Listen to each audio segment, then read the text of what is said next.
போகணும் அப்படின்னு ஹயக்ரீவரை பிரார்த்தனை பண்ணிக்கோங்க. குழந்தைகளுக்கு ஹயக்ரீவர் யாருன்னா சொல்லிக் கொடுங்க. குழந்தைகளுக்கு படிப்புக்கு என்ன சுவாமி, ஞானத்துக்கு என்ன சுவாமிலாம் குழந்தைகளுக்கு விளக்கம் கொடுங்க.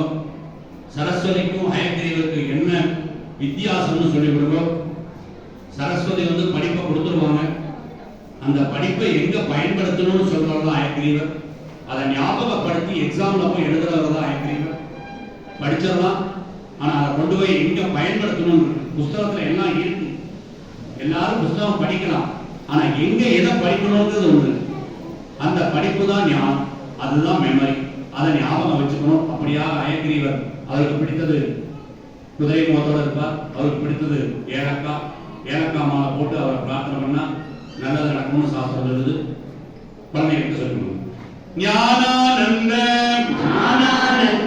மயம் தேவம் நிர்மல ஸ்படிகாக்ருதிம் ஆதாரம் சர்வ வித்யான ஹயக்ரீவம் உபாஸ்மஹே.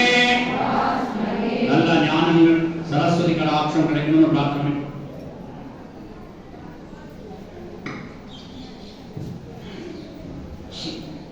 குபேரன் நல்லதெல்லாம் இம்ப்ரூவ்மெண்ட் ஆகணும்னா குபேரனை பிரார்த்தனை.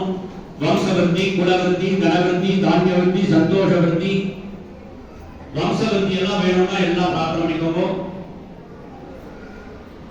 யக்ஷாய குபேராய